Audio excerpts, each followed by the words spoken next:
これは体験者やその知人から直接聞いた実話怪談である。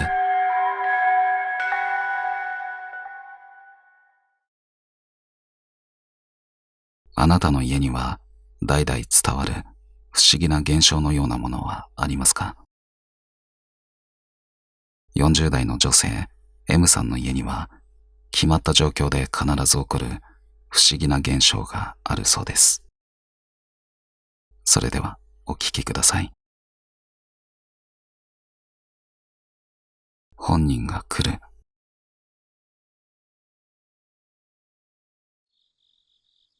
これは私が小学校6年生の頃、洞爺湖へ修学旅行に行った時、実際に体験した話です。私たちが利用した宿泊施設は、体育館や調理場、屋外広場まで備えた少し大きな研修施設のような場所でした。寝泊まりする部屋は地下にあり、地下1階が男子生徒のクラス、地下2階が女子生徒のクラスに割り当てられていました。女子の部屋は地下2階の奥から順番に5組、4組と並び、私は1組だったので階段降りですぐの部屋だったことを覚えています。部屋には両側に2段ベッドが置かれ、奥に窓があり、その右側には小さな鏡が設置されていました。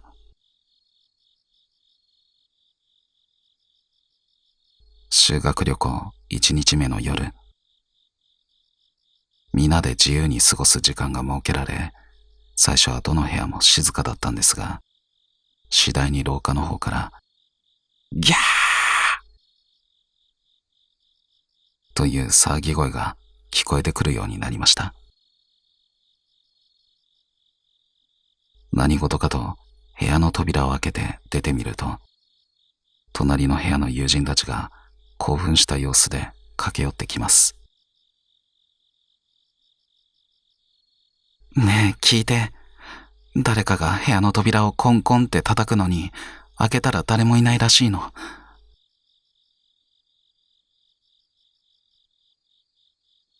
その不審なノック音は、まるで順番に部屋を回ってるかのように、一番奥にある5組の部屋から4組、そして3組と、徐々に私たちの部屋へと近づいてきてるというんです。そして、その奇妙なノックの音が私たちの部屋にも来ました。コン、コン。私たちは恐怖で震えながらも、そーっと扉を開け、様子を伺いました。誰もいないね。その時、部屋の奥にある窓のカーテンがシャッと音を立てて勝手に動いたんです。今動いたよね。顔を見合わせ鏡の方を見ると、友人の一人が青ざめた顔をしています。どうしたの？今、そこの鏡に一瞬だけ男の人の顔が映り込んで消えた気がする。でも、これで終わりではありませんでした。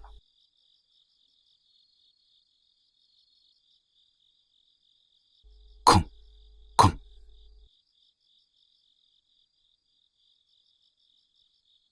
数分後に再び奥の部屋の扉がノックされたんです。何？部屋の子たちがバンと扉を開けて確認しています。今、人の影が見えなかった。怖い、やめて。怖がって大騒ぎしています。そして私たちと同じく廊下で様子を見ていた3組の子たちが相談し始めました。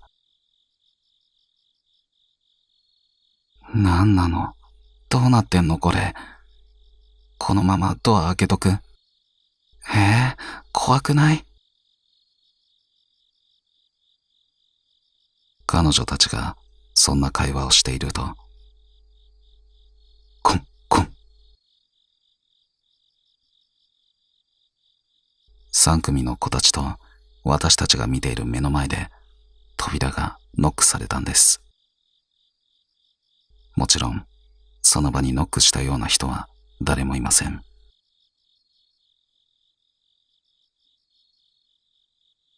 次は私たちの部屋だ。とりあえずこのまま開けとこ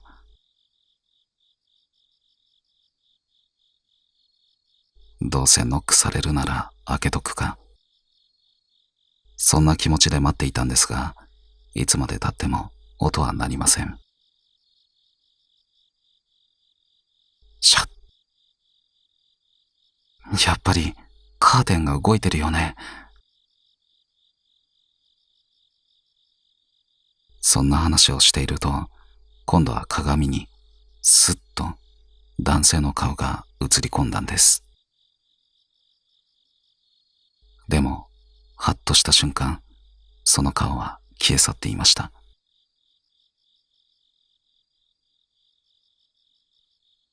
怖い。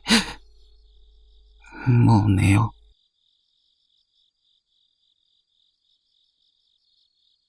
その日はそれ以上何も起きず、私たちは怖さに震えながら何とか眠りにつきました。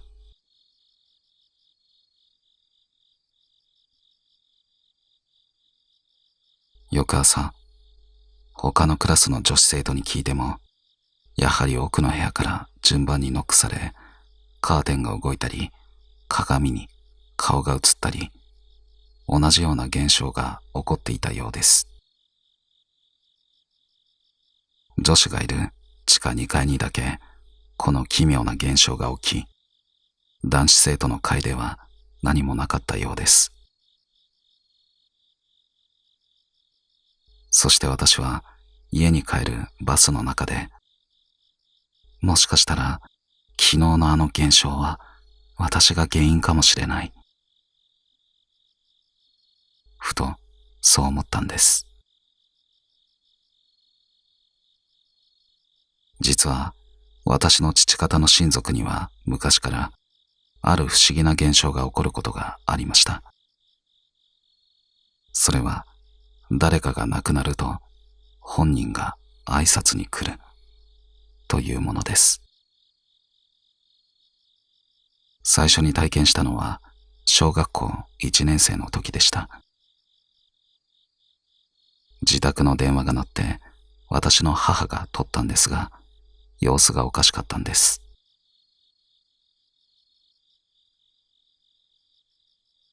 はい、もしもし？もしもーし。あれ、変ね。どうしたの？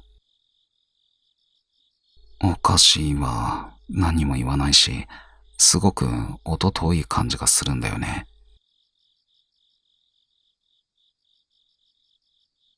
音が遠いってなんだろうと思っていたら、その直後、ピンポンと家の呼び鈴が鳴ったんです。はーい。母が玄関の外を見て戻ってきました。ちょっと誰もいないんだけど。気持ち悪いわね。その後、再び電話がかかってきて、父方の親戚が亡くなったことが分かりました。当時はよく分かっていなかったんですが、これ以降、私も家で同じ体験を何度かしました。そして私は年齢が上がるにつれ、だんだんとその亡くなった本人による挨拶のようなものが怖くなっていました。修学旅行の帰りのバスで私はそれを思い出したんです。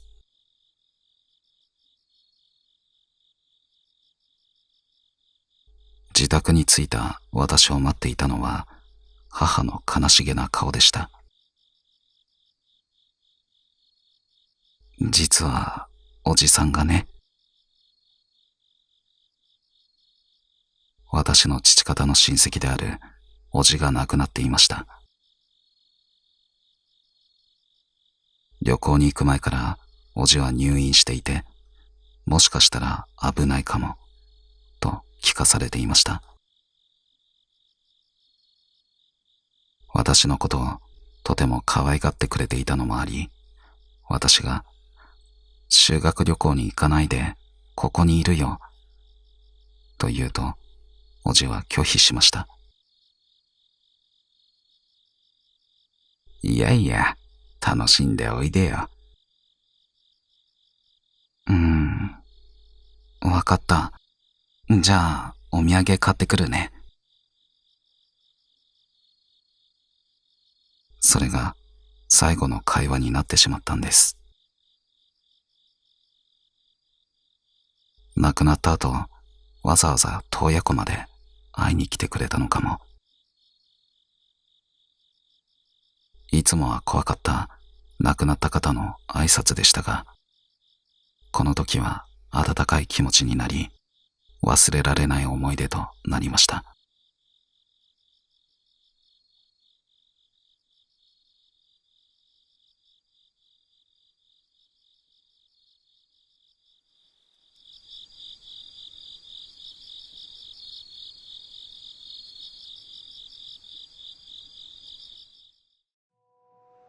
皆さんから聞いた怪談が一冊のホラー漫画になりました。誰にでも起こり得る実話怪談の世界をお楽しみください。そして、あなたの怪談が本や朗読動画になるかもしれないイベントを全国各地で開催中。10人以下で怪談を語り合う楽しい会で、参加費は無料です。参加者には特製キーホルダーとサイン入り名刺をプレゼントしています。10月の会場は群馬県の高崎駅周辺、そして11月は静岡県の静岡駅周辺でやります。概要欄の応募フォームから申し込んでください。人の思いや歴史は物にも記憶されていくものなのではないでしょうか。そう考えさせられる貴重なお話を40代の女性が話してくれました。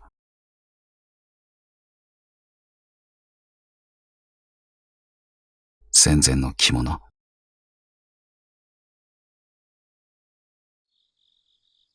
私の趣味は着物なんですが、一昨年東京に住んでいた頃に体験した話です。私は特に戦前の着物が好きで、いくつかそういった古着を持っています。そして毎年終戦記念日には弔いのような気持ちで戦前の着物を身につけているんです。一昨年の8月15日の終戦記念日も出かけるときに戦前の着物を着ていくことにしました。その日選んだのは裏地をつけずに仕立てた透け感のある夏用の薄物という種類の着物でした。薄い茶色の生地に銀色の糸で刺繍が施されたとても美しい一枚です。戦前の着物でこれほど高品質なものが今も着られる状態で現存しているのは珍しく、私はとても気に入っていました。このお気に入りの着物を身につけ、小物を買い足すために馴染みの呉服屋さんへ立ち寄ったんです。店に入った瞬間、店主に声をかけられました。M さん、それどうしたの？店主の視線の先、私の着物を見ると、膝から下が真っ黒になっていたんです。焦げてしまったのか、黒いすすのようなものがべったりとついていました。何これ？家を出た時姿見を見て、その時は普通だったのに。真っ黒な焦げ跡があれば当然気づくはずです。呉服屋さんに着くまでの間に何かにぶつかったのか。でもそんな記憶もなく、よく見ると生地に損傷はありませんでした。どうしよう。すぐに脱いでクリーニングに出したいけど、そうなると着て帰るもんがないし。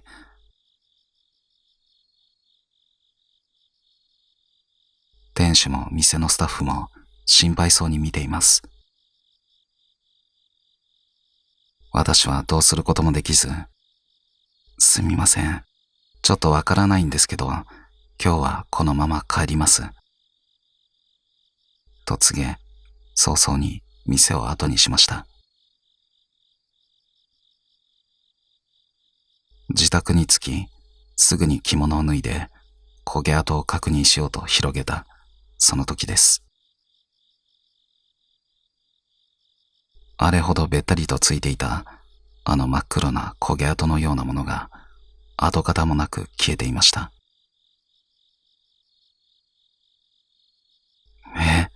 なんで？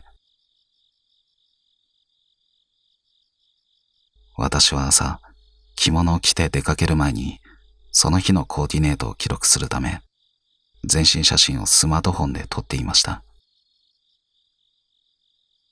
その写真を見返しても、やはり焦げ跡は一切写っていません。もしかして汚れたのなら、私が行く途中で何かにぶつかったり、擦ってしまったのかもしれないと思っていました。でも、帰ってきたらなくなるというのはどういうことでしょうか。私だけでなく、呉服屋の店主とスタッフさんも確かに見た。あの真っ黒な焦げ跡は一体何だったのか。買った古着屋に何か曰くがあったのかと尋ねたくもなりますが、これは通販で買った着物なので、どこの誰が出品したのかもわかりません。ただ、戦前のものという情報しかありませんでした。その後、同じ着物を終戦記念日に着ることは怖くてしていません。あの着物は今も我が家のタンスの中にしまわれています。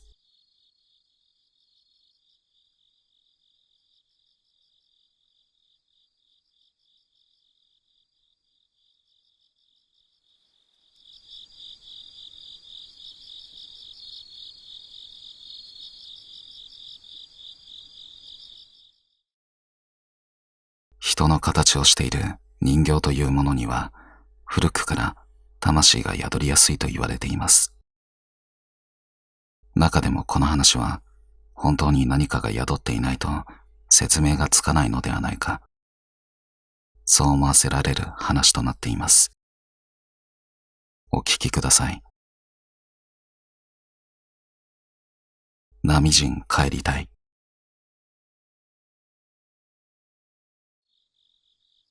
私は子供の頃から人形が大好きで、いつも肌身離さず持ち歩いてるような子でした。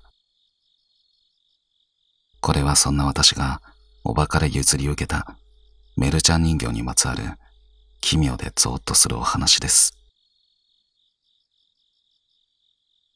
皆さんもご存知かもしれませんが、メルちゃん人形はお湯に濡らすと髪の色が変わったり、角度によってまぶたを閉じたり開いたりする、とても可愛い女の子のお人形です。この人形が私の母の妹にあたるおばの家に置いてあります。しかも、この家の一番太い柱の下にちょこんといるんです。ある日、気になった私はおばに尋ねました。このメルちゃん人形、めっちゃ古いけど何？すると、おばは驚きました。覚えてないの？何回捨てようと思ったか。そう言って、私がまだ3、4歳くらいの時の話を聞かせてくれたんです。この頃、私はおばからこのメルちゃん人形をもらったのだそうです。もともとおばが使っていたものらしく、私はそれがとても気に入り、よく一緒に遊んでいました。でも人形をもらって1週間経った頃、私に異変があったと言います。おばに会うたびに何か言いたげな顔をして、じーっと見つめるようになったそうなんです。何かを言いかけるけど、最後まで言わない、みたいな。幼い子供のことですから、その時は特に気に留めなかったそうです。ある日、母親と一緒におばの家に遊びに行った私は、もちろんメルちゃん人形を連れて行っていました。この日は普通に遊んで自宅に帰ってきたんですが、それから数日後、再びおばの家を訪れた私が突然おばに向かって、ねえ、メルちゃん、波人に帰りたいって、と言ったそうです。波人？何それ？おばは首をかしげました。子供だからごっこ遊びをして人形と話していたことを私に言ってきたのかな。そう思ったそうです。でもその後、私がその言葉をまるで必死に訴えかけるかのよう繰り返したため、気まぐれで言ったんじゃないのか、と思い、おばは、波人ってどこに帰りたいの？と尋ねました。すると私はこう答えたそうです。お家。その瞬間、おばはゾーッとしました。おばの家は沖縄本島の北部に位置する地域にあります。そこは那覇のような都会とは違い、かなり田舎で自然豊かな場所です。その地域の名前は泣き人。幼い私はメルちゃんから聞いた泣き人が理解できず、波人と言っていたんです。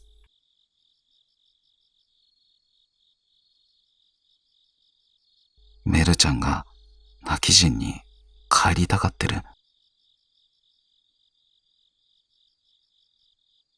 怖いけどどうしたらいいかわからない。その結果、とりあえず祀っとけば大丈夫だろう、ということになって、この家の一番太い柱の下に座らせたんだと言います。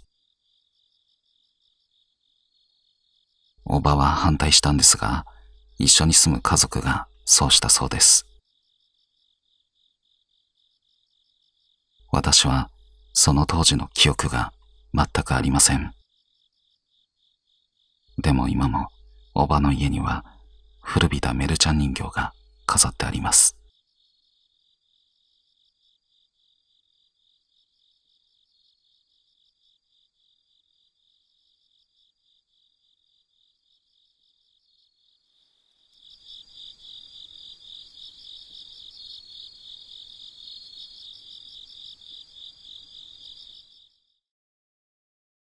メルちゃん人形に続き、この方はリカちゃん人形でも怖い思いをされています。それではお聞きください。リカちゃん電話。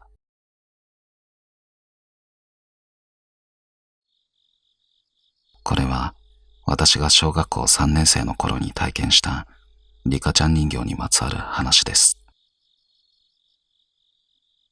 私は父子家庭で育ち、父親が夜遅くまで仕事をしていたため、毎日決まって夜10時頃まで一人で留守番をしていました。いわゆる鍵っ子です。団地に住んでいたんですが、子供の頃からとにかく怖がりだったので、家に帰ると玄関からリビング、トイレ、お風呂場まで、使わない部屋の電気もすべてパッとつけて回るのが癖になっていました。節約のためにそれはやめてくれとよく父から注意されていたので、父が車で帰ってくる音が聞こえると慌てて消しに行ったのを覚えています。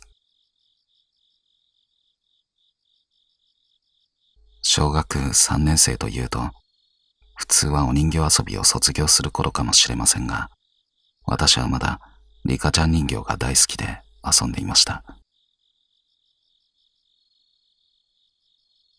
その当時、リカちゃんと電話ができるリカちゃん電話というサービスが子供たちの間で流行っていたのを知っていますか？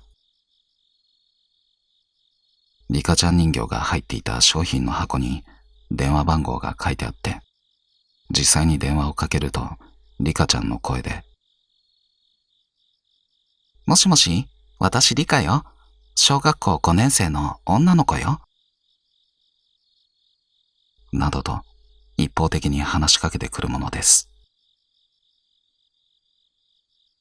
一度だけその番号に電話したことがあるんですが、本当にリカちゃんの声が聞こえてきて、子供心に感動したのを覚えています。でも私は次第に習い事が増え、ピアノ、書道、水泳、そろばんなど、月曜から金曜まで毎日びっしりスケジュールが埋まってしまい、リカちゃん人形と遊ぶ時間は少なくなっていきました。リカちゃんはいつしか押し入れにしまわれたまま、半年ほど日の目を見なくなっていたんです。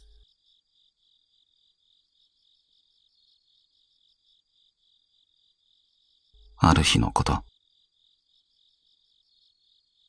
夜7時半ごろ、塾から帰宅した私は、ひどくトイレを我慢していました。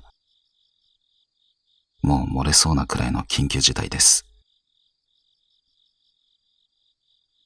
焦っていたため、玄関のドアに鍵をかけるのも忘れ、電気をつけて回るルーティンもせずに、トイレへ直行し、引き戸を閉めて便座に座りました。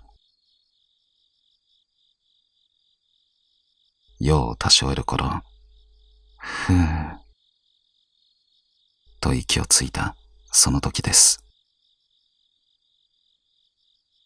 くるみちゃん、遊ぼう。トイレの引き戸のすぐ外からはっきりと私の名前を呼ぶ声が聞こえました。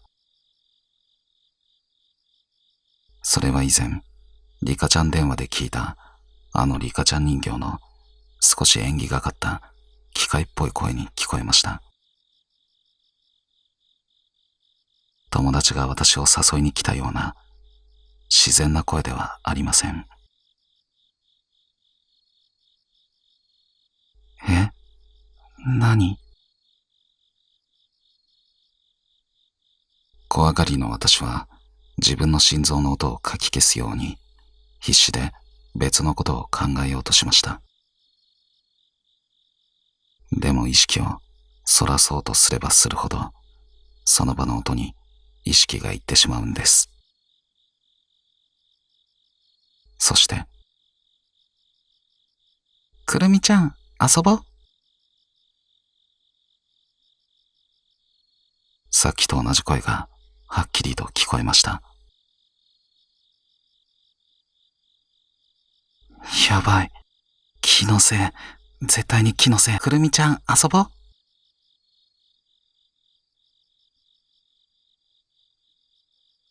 トイレのドアのすぐ向こう側からリカちゃんの声が聞こえます。私の恐怖は頂点に達しました。電気の消えた真っ暗なトイレの中でこのまま固まっているのか、それとも思い切って飛び出し電気を全部つけるか。私は思い切って薄目をうっすら開けたままトイレの引き戸を開け、バッとリビングへ駆け出しました。そして家中の電気を急いで全てつけて回ってテレビの電源を入れ、音量を最大まで上げました。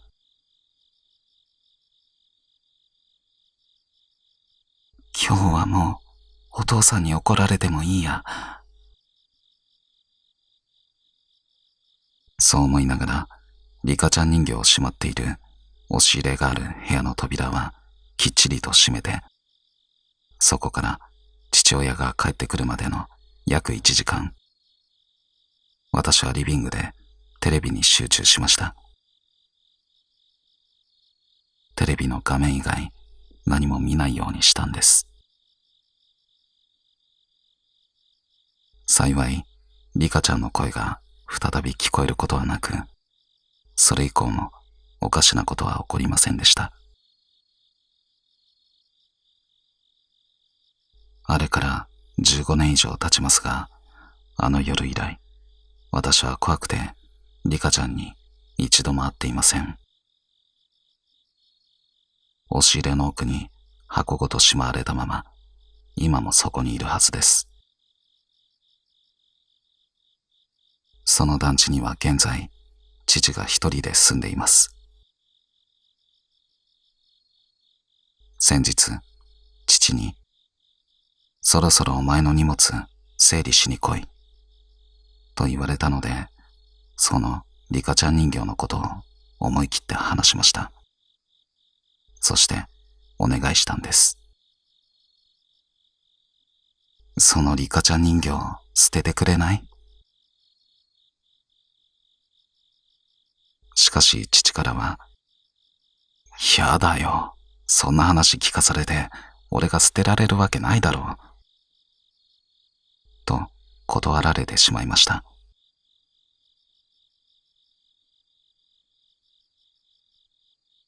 私はあの夜、何かの間違いなどではなく、はっきりと私の名前を呼ぶ声を聞きました。やはりリカちゃん人形の声だったんでしょうか。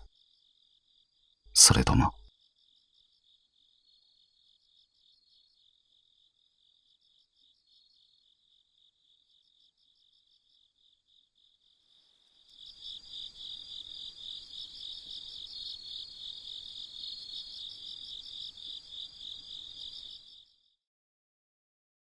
福岡に住む40代の M さんには、霊感のある友達がいると言います。この友達が体験した出来事は、少し笑ってしまうものから始まり、やがて本当に恐ろしい事件にまで発展していきます。3話にまとめました。まずは、彼女の実家での恐怖体験からお聞きください。スケベなやつ。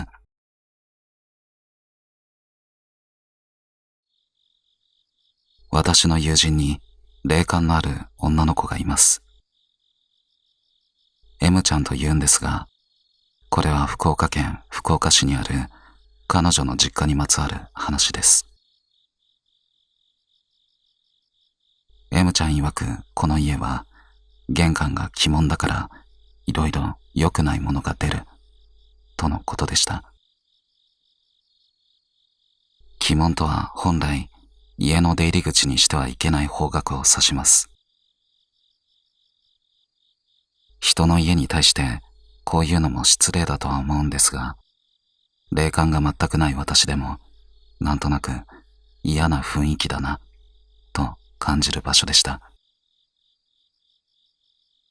玄関を入ると1階はとても広く台所があり、その奥には家族が集まる居間、そして両親の寝室や亡くなった祖父母の位牌を飾る仏間など、1階はほとんどが和室で構成されていました。2階には洋室が2部屋しかなく、どちらも M ちゃんが使っていました。一つは寝室、もう一つは勉強部屋です。彼女には2人の兄がいましたが、すでに独立しているため、2階は彼女専用の空間となっていたんです。この家の1階にある廊下は、各部屋や風呂場、台所などにつながっています。その廊下が霊道になっていると彼女は言うんです。だから M ちゃんは1階のトイレを極端に嫌がっていました。夜中、トイレに行きたくなっても1階には絶対に行かないと決めていたそうです。少しふくよかな体型だったのもあり、2階のトイレは彼女にとって非常に狭く、私太ってるけど頑張って2階でしてるんだと言っていました。狭いとはいえ、なんでそこまで1階のトイレを嫌がるの？そう尋ねると、夜中に廊下を通る人影を何度も見たことがあるからよと言っていました。聞くとその人影は普通の人間のように歩くのではなく、まるで平行移動するかのようにスーッと滑るように通っていくんだそうです。しかもそれが毎回違う人物、女の人だったり男の人だったり、同じ人が何回も通るよりもむしろ全員違うのが怖いと言います。そんな体験をしてしまうので、 M ちゃんは夜中にトイレに行きたくなると、たとえ狭くても2階のトイレを使うようにしていました。そして彼女は2階のトイレを使うとき、ドアを開けっぱなしにしていたそうです。2階のトイレは階段を上がってすぐの場所にあり、もしドアを閉めてしまうと狭くてぎゅうぎゅうになってしまうため、少しでも開放感を得たかったのだとか。それに夜中なら親も絶対起きてこないだろうという考えもあったそうです。でもその開けっぱなしがある夜、とんでもない事態を引き起こしました。彼女はその夜も2階のトイレのドアを開けっぱなしにしたまま使っていたそうです。そして用を足している最中、ふと視線を感じて顔を上げたその時、階段の下に見知らぬおじいさんが立っていたんです。おじいさんは見上げるような体勢でニヤニヤと笑いながら M ちゃんの方をじーっと覗き込んでいました。後日、彼女はこの時の話を泣きながら私に訴えてきました。もう嫌だ、あの家。開けっぱなしでトイレしとったらおじいちゃんがずっと覗いとった。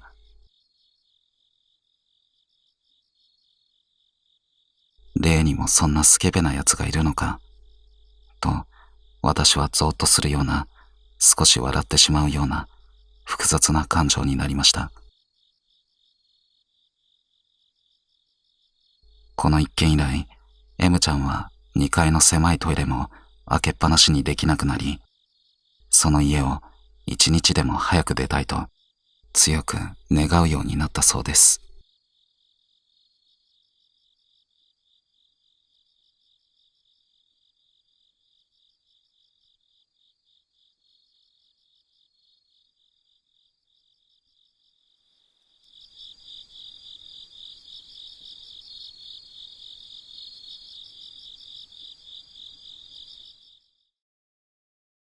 続いて、M ちゃんがエレベーターに乗った時に体験した怖い話。この話を聞くと、エレベーターに乗るのが少しだけ怖くなるかもしれません。それではお聞きください。不満であげて。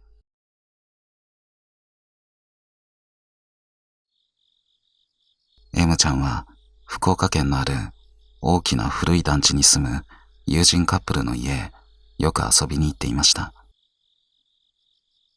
その団地のエレベーターで M ちゃんが体験した話です。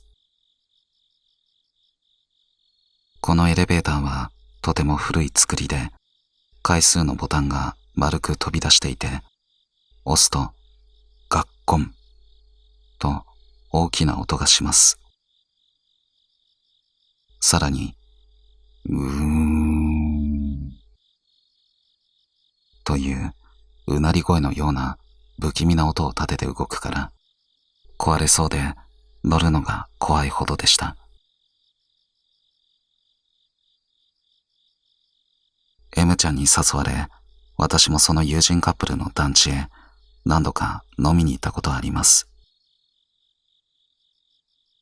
彼らの住む部屋は3階だったので、わざわざ怖いエレベーターに乗るのもな、と思い、私はいつも階段を使っていました。でも M ちゃんは少しふくよかな体型で、階段を上がり下りするのが億劫だと言ってエレベーターを使っていました。そんなある日のこと、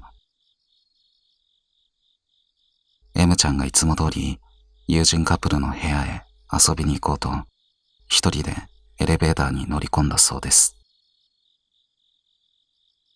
ボタンを押し、ドアが閉まりかけた時、老人が乗り込んできました。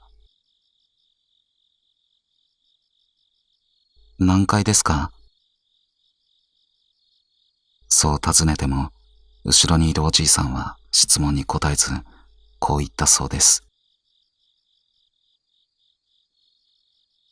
不満であげて、不満であげてよ。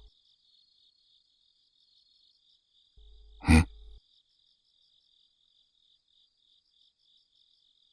M ちゃんが戸惑い、何階ですか？ともう一度尋ねると、おじいさんはさらに強く繰り返しました。不満であげて、あんたさっきから何回も踏んどるがな。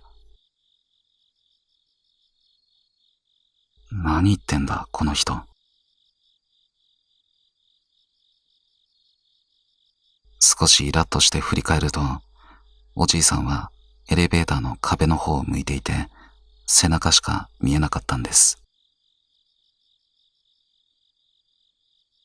ああ、変な人だ。そう思い、それ以上会話をしないまま、自分が降りる3階に到着しました。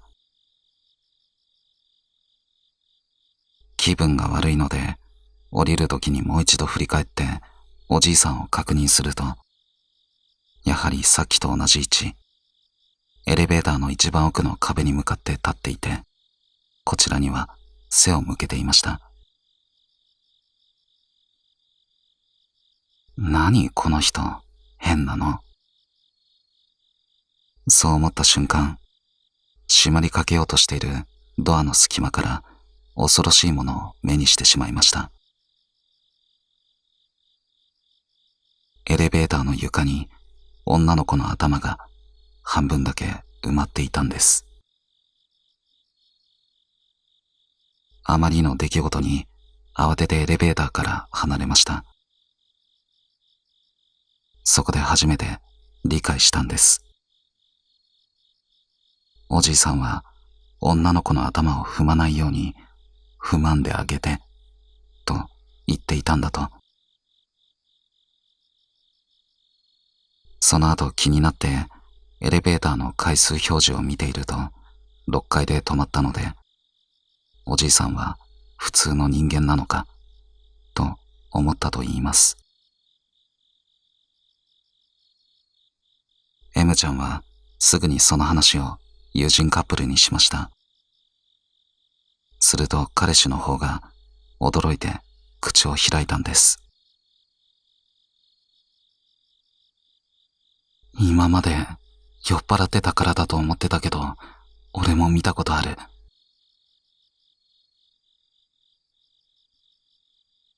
彼も以前酔って帰ってきた時、エレベーターの足元に女の子が埋まってるのを見たと言うんです。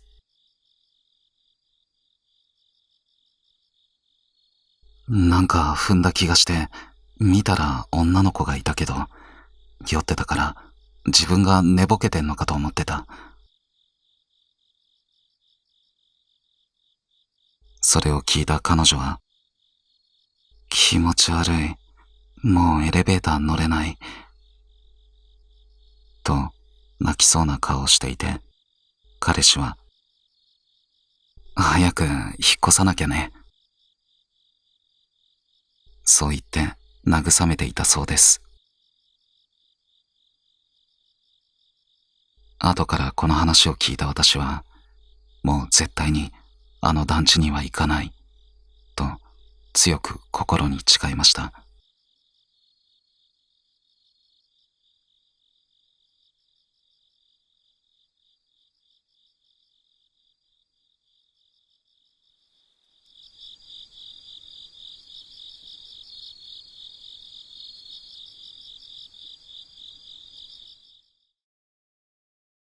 M ちゃんと友人カップルがその後どうなったか。この話を聞かせてくださった女性が震えながら話した怖い話をお聞きください。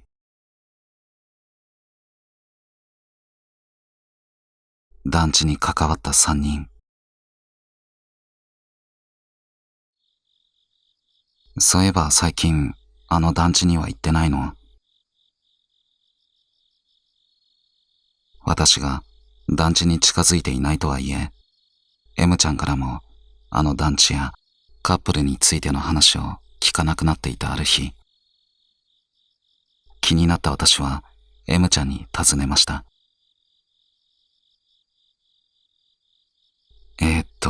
ねえ。M ちゃんがなぜか気まずそうにしていて、私はハッとしました。ああ、二人が別れちゃったの。いや、そういうことじゃないんだけど。じゃあどうしたの？少しの間を置いて彼女は答えました。二人とも行方不明なの。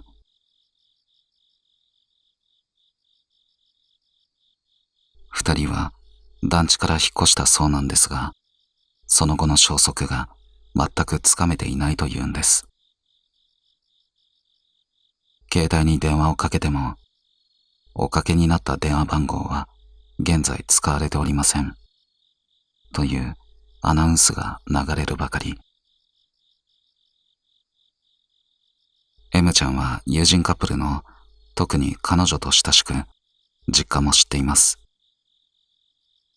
彼女は幼い頃に母親を亡くし、おばあちゃんと父親の3人で住んでいたそうです。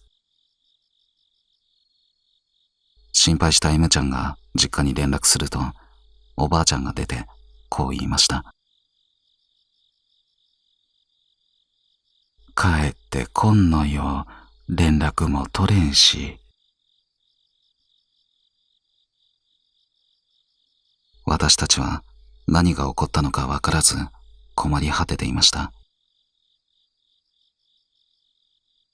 そして M ちゃんともしばらく連絡を取っていなかったある日、私は M ちゃんのお母さんと駅でばったり会ったんです。ああ、M ちゃんのお母さん、お久しぶりです。あら、久しぶりね。M ちゃん元気ですか？最近全然連絡ないんだけど。あのね、M のことなんだけど、私もわかんないのよ。え？どこ行ったのかわかんないのよ。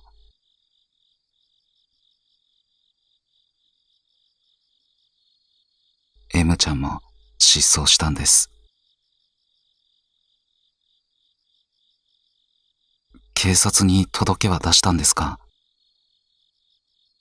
結構家出とかもする子だったから、警察に言われたのは本人の意思でいなくなったんですよね。なんてことだったから、あまり当てにならない気がするの。そんな、もともと仲がいい方じゃないっていうのもあるんだけど、上のお兄ちゃんたちも、ほっとけほっとけ、縁切れ、みたいに言ってるのよ。でもお母さんとしては、そんなわけにいかないじゃないですか。そうなの。あなたの方に何か連絡があったら教えてね。もちろんです。何かわかったら私にも教えてください。そう言ってお母さんと別れました。あの日から10年が経ちます。未だに3人は見つかっていません。あの団地に住んでいた友人カップルの写真が私の家のどこかに残っています。M ちゃんと一緒に飲みに行って、イエーイと楽しそうに笑ってる写真です。あの写真に何か写り込んでいたら、そう思うと怖くて写真を探すこともできず、何もできないままです。霊的な現象かどうかはわかりません。でもこんなにもあっけなく人が消えてしまうことがあるという事実は私の心に深く刻み込まれています。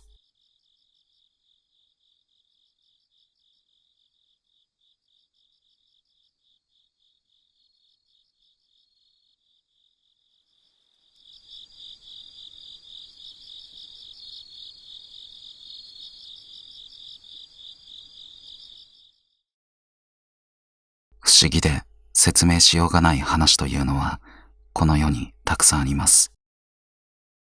この話も全く意味がわかりませんが、どうしようもなく好きな話です。それではお聞きください。間違えました。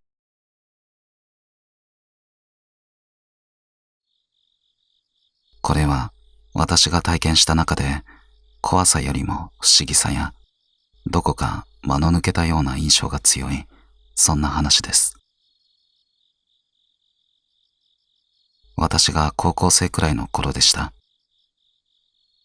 住んでいたのは沖縄の古い団地の一室で、トイレと風呂場は一つになっているユニットバス形式。ある夏の蒸し暑い日、私は少し便秘気味でトイレで格闘していたんです。苦しい体勢で顔を上げたその瞬間、目の前に宙に浮いたおじいさんがいたんです。4、5年前に亡くなった私の祖父でした。そして祖父の隣には子供のような背格好の人物が浮いていました。祖父は私と目が合うなり、あ、と気まずそうな表情を浮かべたんです。そして隣の子供らしき人物が、ああ、間違えました、とつぶやいた瞬間、二人はふっと消えてしまいました。私は唖然として真夏の沖縄のトイレに座ったまま言葉も出ませんでした。ほんの一瞬の出来事でしたが、宙に浮いていた祖父の姿は鮮明に目に焼き付いています。足元はぼやけているものの、確かに人の形をしていました。隣にいた子供は祖父の腰あたりまでの背丈で、今思えば死後の世界への案内人のようなことだったのかもしれません。その案内人が目的地を間違えて私のトイレに現れてしまったんでしょうか。そして私がそこにいたので、間違えましたと慌てて場所を変えた。そんなことを考えてしまいました。どこか間抜けで笑ってしまいそうになる、そんな不思議な体験でした。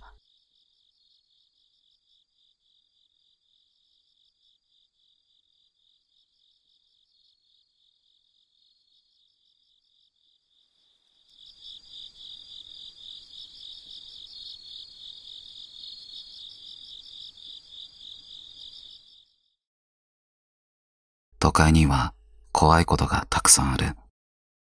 そう感じてしまう話をお聞きください。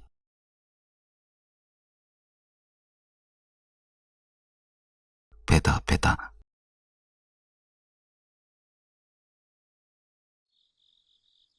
霊感がある方ではないんですが、私はなぜか昔からトラブルに巻き込まれやすい体質のようです。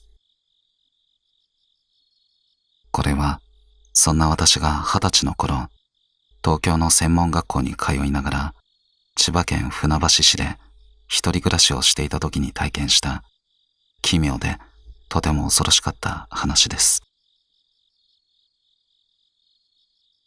当時私はファーストフード店で深夜のアルバイトをしていました。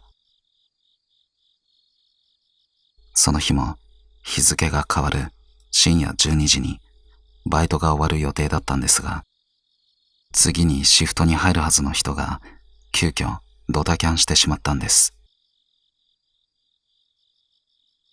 店長に、悪いんだけど午前3時まで残れないかと頼まれ、結局そのまま仕事を続けました。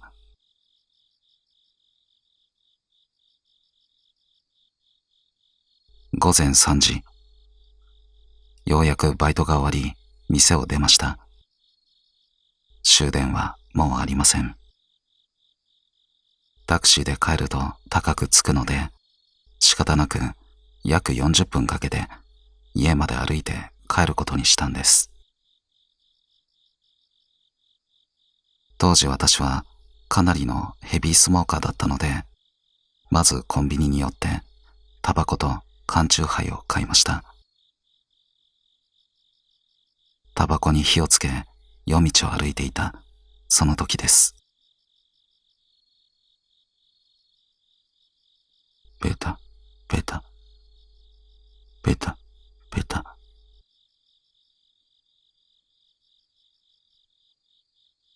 どこからか奇妙な音が聞こえてきました。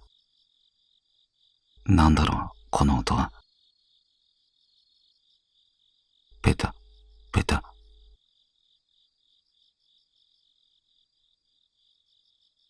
夜明け前でまだ真っ暗。人通りが少ない道路で聞こえる音。私は音の出所を探りました。そして、ふと反対側の歩道に目をやると、前から歩いてくる一人の男性が見えました。60歳くらいのスキンヘッドのおじいさんです。そのおじいさんが裸足で歩いていたんです。でもその足音が聞こえているわけではありません。ペタ、ペタ、と口で言いながら歩いているんです。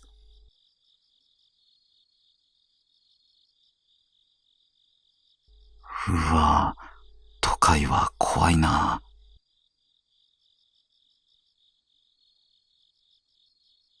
はっきりと見ないようにしながらも、そのまま通り過ぎていくおじいさんを見送りました。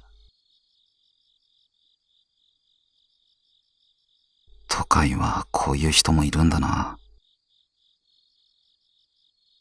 そう思いながらタバコの煙を吐き出し、私は家路を急ぎました。でもしばらく歩いていると、今度は背後からペタ、ペタという音が聞こえてきたんです。え？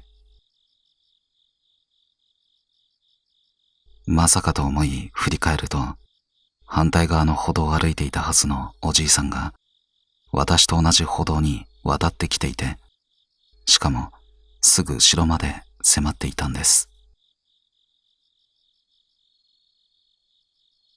嘘だろ。とてつもない恐怖を感じた私は、手に持っていた吸いかけのタバコを落としてしまい、そのまま一目散に駆け出しました。すると、あち！背後から声が聞こえました。私が捨てたタバコを踏んづけて、あのおじいさんが、あち！と叫んでいたんです。ただでさえ深夜で人気のない道で、裸足で奇妙な音を口ずさみながら歩き、追いかけてきて、そして捨てたタバコを踏んで熱がっている。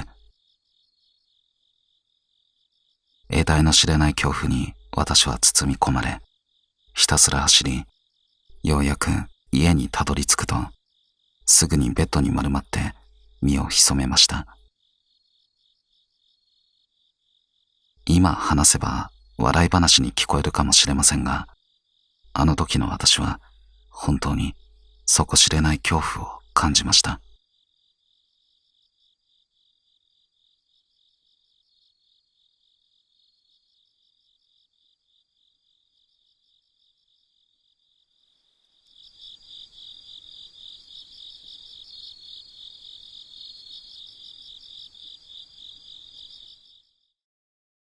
住むと必ず死ぬ部屋に入居した男性の話をお聞きください。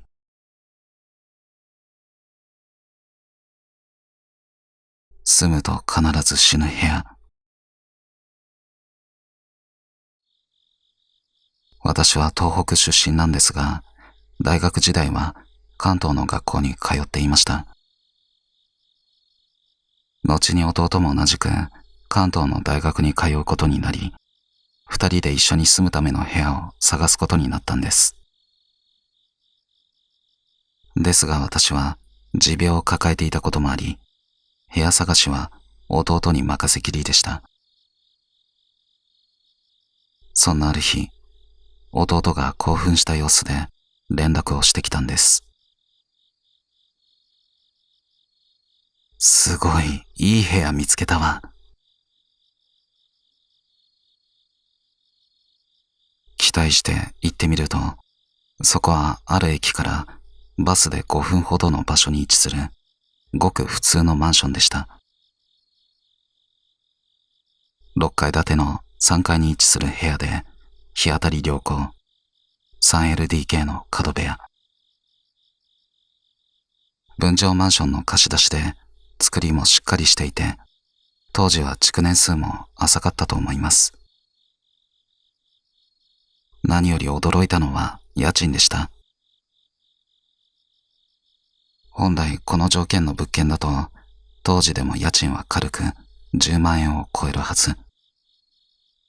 でもこの部屋の家賃は100円だったんです。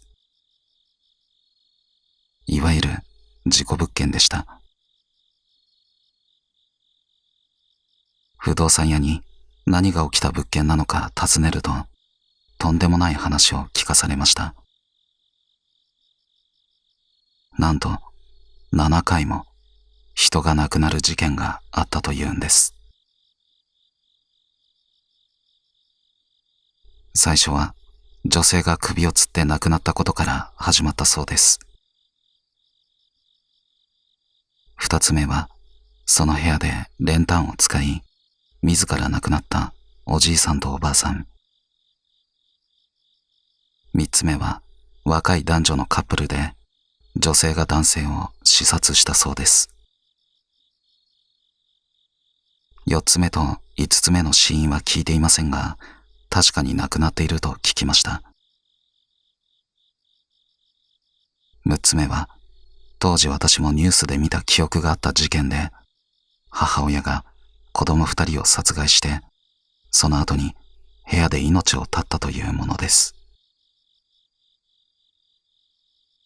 7つ目も詳細は聞いていませんが、やはり亡くなっていました。ここは住むと必ず死ぬ部屋だったんです。この日もう一軒別の物件を見る予定でしたが、不動産屋が言うにはそこは家賃が0円の事故物件だと言います。私自身で部屋探しをできなかった手前、強くは言えませんでしたが、なんでそういう部屋ばっかり選ぶんだよ、と弟に聞くと、悪びれる様子もなく、だって安いじゃん、と答えました。不動産屋はこの部屋の契約について話し始めました。家賃100円で1年半住んでください。それ以降も住むようでしたら、正規の家賃の半額でお願いします。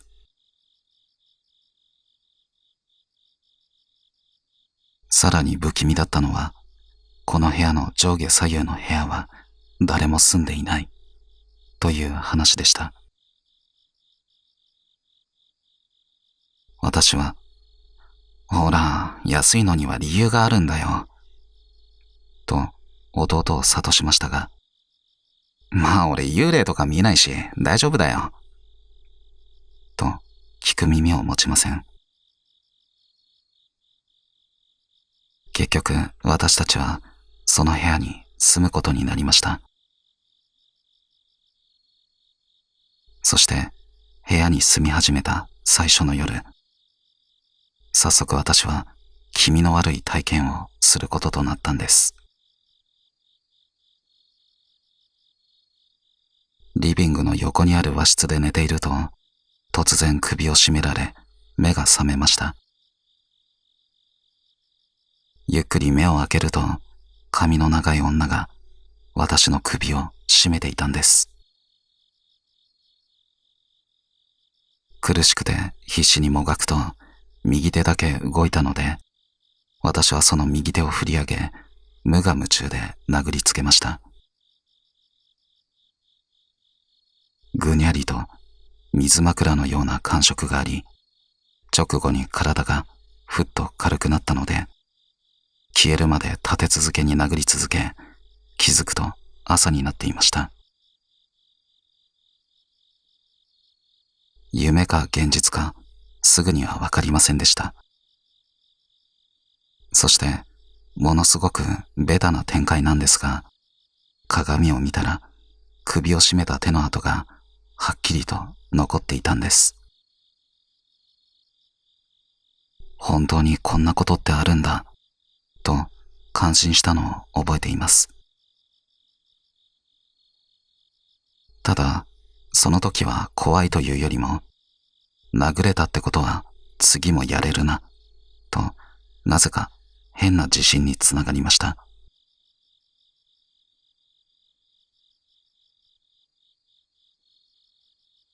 しばらく経ったある日、私は大学の合唱サークルの仲間をこの部屋に呼んで飲み会をすることにしました。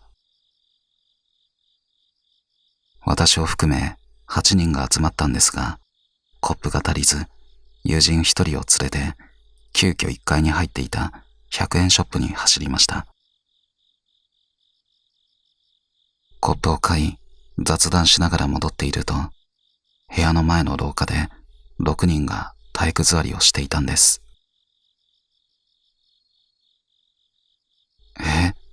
どうしたの？驚いて聞くと、友人の一人が震える声で言いました。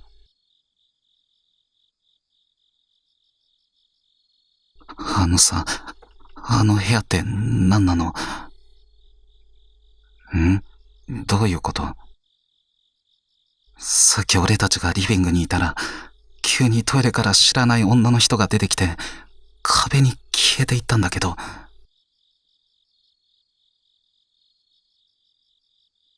それを聞いた私は、首を絞めてきたあの女か。と頭をよぎり、友人に、それって髪の長い女だった？と聞きました。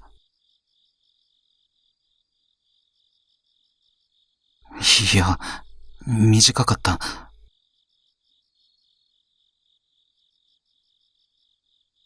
首を絞めてきた女とは別の幽霊がいることに、私は愕然とし、思わず、違うのかよ、と言ってしまったんです。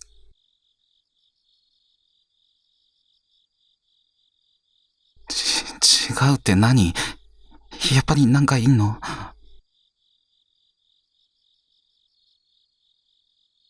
仕方なく首を絞められた時の跡を見せながら、先日あった出来事を正直に話すと、怖がって5人は帰ってしまいました。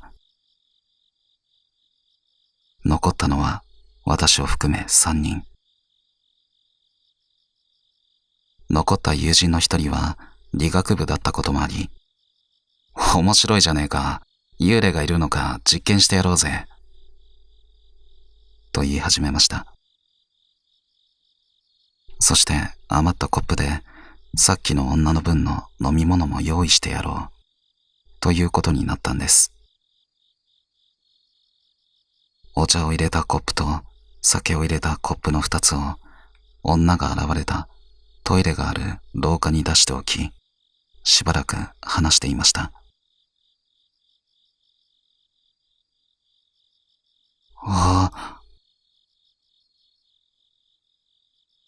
しばらく経って見に行くと、酒のコップはそのままなのに、お茶の入っていたコップだけが空になっていたんです。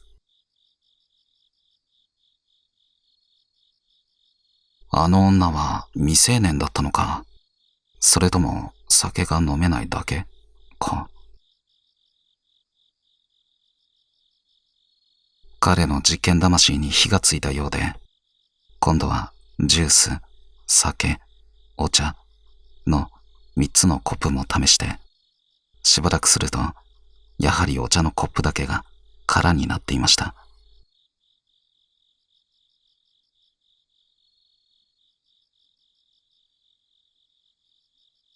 私はこの異常な生活に慣れ始めていました。しかし住み始めて半年ほど経った秋の終わり、ついに全身の毛穴が開くほどゾッとする体験をしたんです。ある夜、喉が渇いて冷蔵庫を開け麦茶を出そうと身をかがめた瞬間、ピンポンと部屋のインターホンが鳴りました。一見普通のことのように思うんですが、実はこれかなりおかしいんです。このマンションはオートロックなので、通常誰かが来た時にはまず下のオートロックを開けない限り部屋の玄関の横にあるインターホンにたどり着かないはずなんです。でも、この時鳴った音は下のオートロックからの呼び出し音ではありませんでした。しかも私は冷蔵庫から麦茶を取ろうとかがんだ状態で、全く体が動かなくなっていました。視界に入っているのは冷蔵庫の中と自分の足元だけです。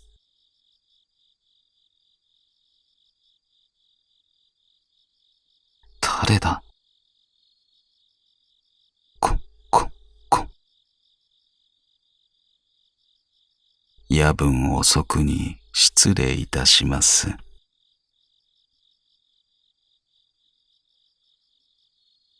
玄関をノックする音が聞こえ、次に男性の声がして、初めてゾーッとしました。この部屋は 3LDK の広めの間取りで、玄関からリビングの冷蔵庫まではそれなりの距離があります。つまり、玄関でノックする音も、ましてや玄関から呼びかけてくる人の声など聞こえるはずがないんです。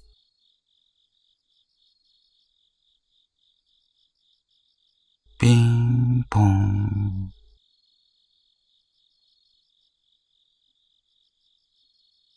お返事がないようなので失礼いたします。あ、絶対に人じゃない。そう思った瞬間、鳥肌が止まらなくなりました。恐怖で身動きが取れないまま固まっていると、突然足元に革靴が見えました。もちろん、冷蔵庫と私の間に人が入れる隙間などありません。そして今度は自分の頭のすぐ上から声が聞こえてきたんです。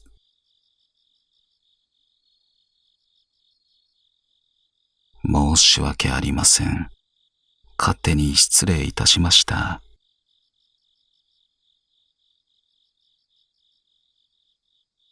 優しげな声でした。でもその優しさとは裏腹に恐怖以外の感情が湧きませんでした。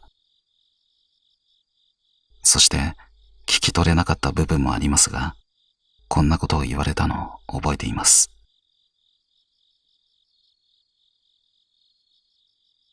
〇〇さんをお迎えに上がりました。あなたのおかげで〇〇さんをお迎えすることができます。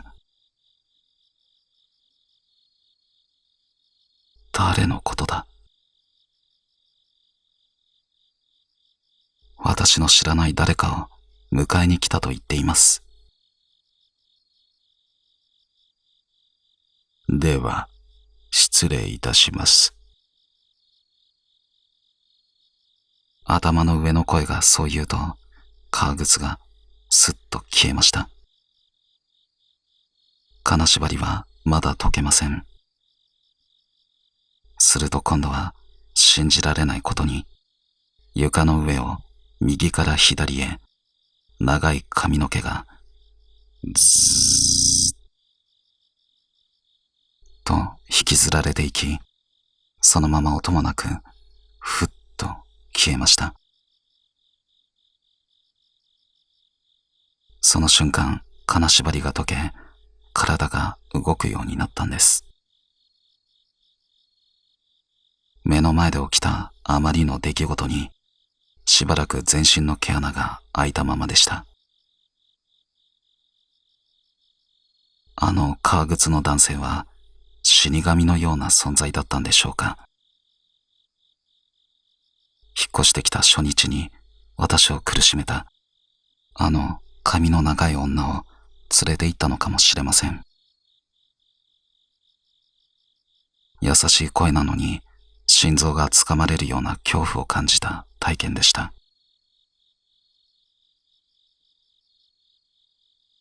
私たち兄弟は1年半後にこの家を出ました。